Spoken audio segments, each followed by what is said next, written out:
question for you. How far would you drive to see a rare bird? Would you drive an hour? Would you drive 50 miles? Would you drive multiple hours? Would you go to even like a neighboring state to see a rare bird? That's a question I've been having for myself lately, because we have a rare bird around town, but in my opinion, just far enough away that it didn't really merit the drive. So, a Glossy Ibis has been spotted around town the past couple of days. Problem was, it was all the way up in Longmont, which is not really close to where I live.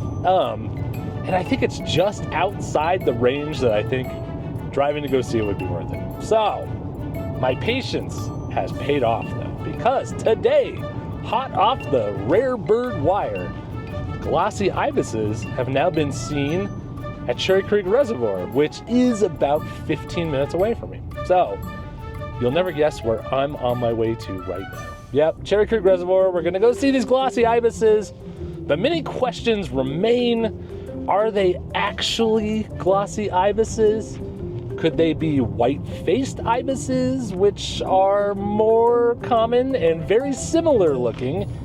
And I saw a bunch of white-faced ibises out at Cherry Creek last year. So, I don't know what's going on, but we're gonna go out there, we're gonna investigate and figure out what's going on with this ibis situation. We're gonna get to the bottom of it.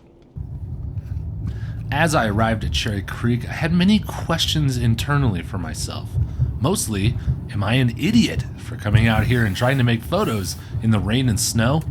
Would there be other idiots out here as well? And we're looking at white-faced ibises, right? They're not glossies. I thought the answer was yes to all of those questions. Okay, this is the setup where the ibises just were, like literally 10 seconds ago. But they are not anymore, because I don't think I've ever actually had this happen to me, but I saw that they were there in the grass, and I was like, oh my God, there they are. And so I set my tripod up, put the camera on, lined her all up, got locked in, and the second I went to focus on one of them, they all took off. I did not get a single shot. They just took off. They're gone. So, to any of the prospective birders that were coming out here today to see the ibises, it's my bad. I'm so far away from them, I don't think I did anything to flush them, but they're gone now. Damn. Devastated by what had just happened, I decided to film these snowy egrets. Another birder turned up, and I unfortunately had to break the bad news that he had just missed the ibises. I blamed it on the machine gun fire from the near shooting range. It was a complete lie, but I think he bought it. The black Phoebe. Right. We had like Says and Eastern and black. As we regaled each other with tales of Phoebe's past, I looked up and noticed that the ibises were flying back in. Time to get this investigation finally underway. The ibises ended up landing pretty far away from us here in the tall grass, and with the bad light, we were having a really hard time making a solid identification on glossy versus white-faced. And speaking of which, let's take a quick second to go over the identifying marks that we would want to look for when trying to identify the difference between a white-faced and a glossy. There's some really easy tells on this one. First off is the eye color. The white-faced ibis will have a dark red color eye, or as the saying goes, red eyes never lies, where the glossy ibis will have dark brown eyes. The leg color of both species is also a pretty good way to tell the difference. The white-faced ibis will have a pink reddish leg all the way through, and the glossy will have gray legs with some reddish hue around the joints. And the last tell is, of course, face. I mean, we're talking about white-faced ibises here, right? The white-faced ibis will have sort of a red or pink bare skin around their eyes, and breeding adults will actually have white around there too, hence white-faced ibis. And the glossy ibis will have none of that. So again, a pretty easy way you would think to tell the difference between the two. A third ibis flew in, and amongst the group, we started to notice that one was a little bit smaller and actually a little bit darker, possibly being our Glossy. All right, update. The ibises are back, and it's now snowing. But yeah, I mean, let's go stand out here in the snow in the cold spring afternoon here in Colorado. But we're seeing glossy ibises, so it's pretty cool. Or so I thought, but when I got home that night and started looking at my photos, a different tale emerged.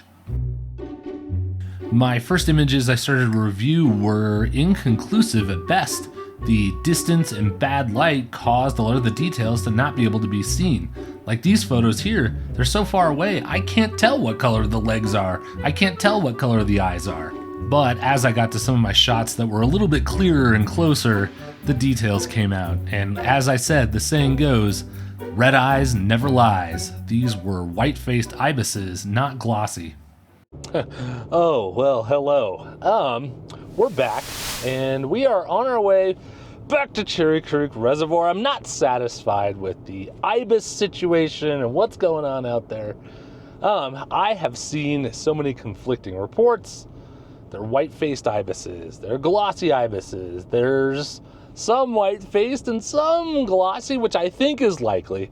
And there's possibly even some hybrids out there, which throws a whole nother wrinkle into this thing that I can't handle.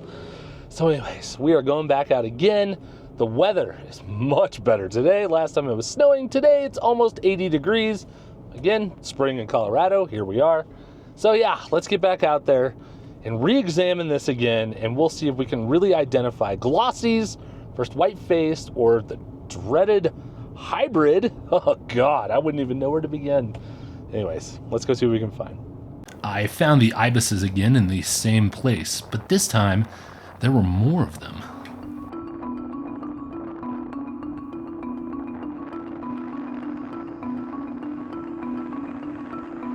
I started to feel like the Secret Service over on the shore with my fancy new binoculars, scanning every subject, waiting to see their face, and then as soon as I realized they were white-faced, I said, okay, you're cleared, next.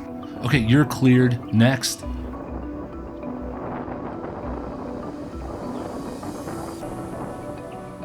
And as I scanned and scanned and cleared, I didn't find a single glossy. Frustrated that I hadn't found my target, I decided to turn my attention to some other species that were there in the same wetland. I found this pair of snowy egrets where the male was having a bit of a hair day.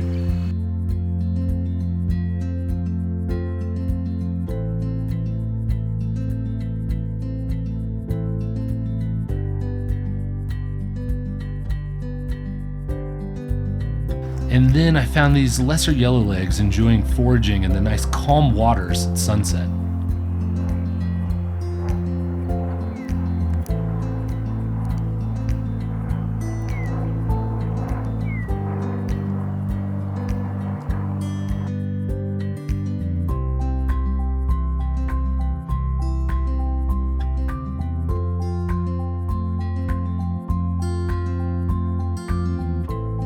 I then even walked back into the woods to check on a great horned owl's nest I knew of, and the owlets, like I said, they get big so fast.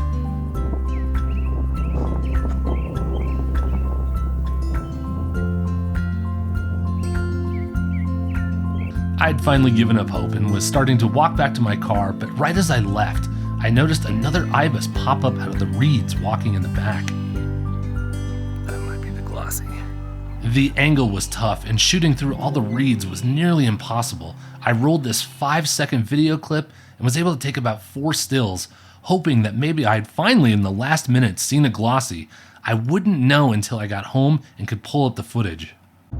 All right, well, I think I can end this investigation of the ibises by saying that most of the ibises out here at Cherry Creek are white-faced ibises.